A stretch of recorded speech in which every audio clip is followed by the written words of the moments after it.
हमारा धरती पे जन्म लेने का एक सोल मिशन होता है कि अगर हमें मनुष्य योनि दी गई है तो वो किस वजह से दी गई है। ज़्यादातर लोग तो इस बारे में सोचते ही नहीं है। वो अपने खाने पीने, ऑफिस जाने और घर के जो नित्य नियम के काम है उन्हीं को अपना कर्म समझते हैं। लेकिन खास तौर पर जो भक्ति मार्ग पर लोग हैं उनको ये जानने की आवश्यकता ज़्यादा है कि उनका सोल मिशन क्या है। वो कैसे जानेंगे अपना सोल मिशन। तो मैं अपने कुछ अनुभव बताना चाहूँगी। जैसे कि अगर हम कोई सोल मिशन लेकर चलते हैं तो हमारी रास्ता ज़्यादा दिलचस्पी से पूरी होती है। तो बजाय इसके कि कोई काम हम ज़बरदस्ती कर रहे हैं, और ज़बरदस्ती वाला काम तो बिना मन के ही होता है। जैसे हमारे गुरुजी ने ये बता दिया कि तुम्हें ध्यान करना है 1 घंटा, तो हम 1 घंटा ध्यान करते हैं, तो हमारा ध्यान भी भटकता है, हमारी पीठ में दर्द होने लगता है या हमें खुजली मचने लगती है। हम फिर भी 1 घंटा पूरा करते हैं, उसमें हमारा भजन कितना हुआ। तो जब हम यही चीज़ दिलचस्पी से करेंगे, मन लगाकर करेंगे, तो वो तो हमें पता ही नहीं लगेगा हमारा ध्यान कितनी जल्दी कितना हो गया।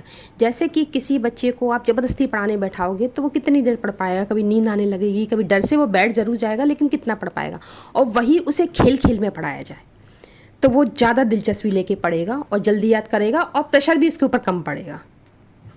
अब आती है सोल मिशन की। आपको सोल मिशन कैसे पता लगेगा। कर्म ज्ञान है, भक्ति ज्ञान है, ध्यान साधना है, बहुत सारे रास्ते हैं, लेकिन हमें जानकारी नहीं है। जैसे कि हमें डांस करने का शौक़ है और हम सब अगर सब सिंगर बनना है तो हम सिंगर बनने लगें। तो जब हम अच्छा डांस कर लेते हैं तो हम सिंगिंग क्यों करेंगे। हमारी दिलचस्पी डांस में है ना, तो हम डांसिंग में जाएंगे तो हम वो ज़्यादा अच्छे से कर पाएंगे। उसी प्रकार से जब हमें अपना सोल मिशन पता लग जाता है कि हम ये कार्य अच्छे से कर सकते हैं और उस कार्य पे हम वर्क करते हैं, तो हम बहुत जल्दी ईश्वर की तरफ बढ़ते हैं। जैसे कि हमें ये पता है कि ये रास्ता हमें आसान लगता है, इसमें हमें दिलचस्पी है, तो हम उसी रास्ते से भक्ति करेंगे ना, ताकि हम अपनी भक्ति में पूरी तरह डूब सकें। जैसे कि मुझे ये आसान लगा कि मैं जिस आइडियाज़ के साथ, जिस थॉट्स के साथ मैं आगे बढ़ रही हूँ, तो मैं और लोगों को भी सिखा सकती हूँ कि आप भी इसी थॉट्स के साथ आगे बढ़िए, तो आप जल्दी ईश्वर की तरफ बढ़ेंगे। और मैं पहले वीडियो में भी बता चुकी हूँ कि ईश्वर कोशिशों का रिजल्ट देते हैं। ईश्वर प्राप्ति के लिए हमें 2 चीज़ें आवश्यक होती हैं, कोशिश और त्याग। जब हम दोनों चीज़ें ईश्वर के ऊपर समर्पित कर कर आगे बढ़ते हैं तो वो ज़रूर हमें रिजल्ट देते हैं। लेकिन इंसानों के साथ ऐसा नहीं है कि क्योंकि इंसान कोशिशों को नज़रअंदाज कर देते हैं। वो ये देखते हैं सामने वाले ने हमारी कितनी मदद की, मदद हो भी पाई या नहीं। वो ये नहीं देखते हैं कि उसने मदद करने की कोशिश भी तो की, क्योंकि इंसान इतना क्षमतावान नहीं होता। और कुछ लोग तो ऐसे भी होते हैं जो अपना ध्यान कर रहे होते हैं और किसी की बात सुन लेते हैं कि आप ग्लास में पानी आगे रख के करो, या रात में इतने बजे तक करो, या सुबह ब्रह्म मुहूर्त में करो, या जैसे भी करो। तो अपना रास्ते से, अपने खुद के रास्ते से जो आगे बढ़ रहे होते हैं वो छोड़ के वो करने लगते हैं जो सामने वाला कह रहा है। फिर तीसरा कहता है वो करने लगते हैं। उस प्रकार से वो किसी भी रास्ते से आगे नहीं बढ़ पाते। तो आपको जो रास्ता ज़्यादा सुलभ लग रहा है आप उसी रास्ते से आगे बढ़ो। जैसे कि किसी को पेंटिंग करना ज़्यादा अच्छा लगता है, उसे ज़्यादा अच्छे से कर सकता है, लेकिन कोई कहने लगता है अरे पेंटिंग क्या, स्कोप तो ज़्यादा डांसिंग में है, आप डांसिंग में जाओ। तो वो क्या करने लगता है, वो पेंटिंग छोड़ के डांसिंग करने लगेगा। तो वो ना पेंटिंग ही कर पाएगा ना वो डांसिंग ही कर पाएगा। बहुत सारे मतलब दरबार हैं, बहुत सारे लोग, अलग अलग लोगों ने गुरु बना रखे हैं। तो कोई कह देते हैं कि अमरूद छोड़ दो, कोई कहता है कि अन्न छोड़ दो, कोई कहता है कि आप ये छोड़ दो वो छोड़ दो।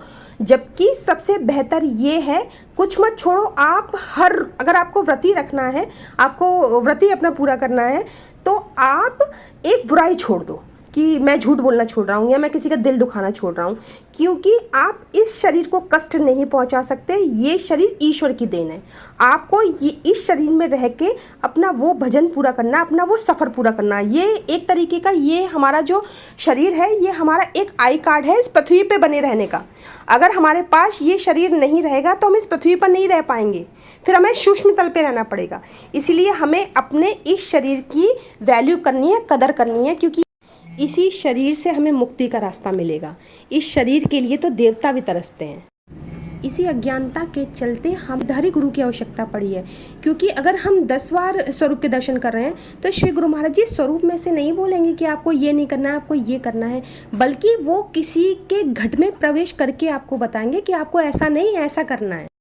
तो लोगों की तो ये भी दिक्कतें हैं कि उन्हें संसार में मान सम्मान मिल रहा है, तो वो किस प्रकार से अब आगे शिक्षा ग्रहण करें। लेकिन ऐसा कुछ भी नहीं है, वो खुलेआम नहीं सही तो गुप्त तरीके से ले सकते हैं, क्योंकि ईश्वर प्राप्ति के रास्ते पे आगे बढ़ने में कोई भी दोष नहीं लगता है। वो कहता है तू कैसे भी बढ़, मेरी तरफ तो बढ़। और दूसरी बात ये है कि हमें ये भी तो सोचना है कि हम क्या करने आए हैं और हम क्या कर रहे हैं।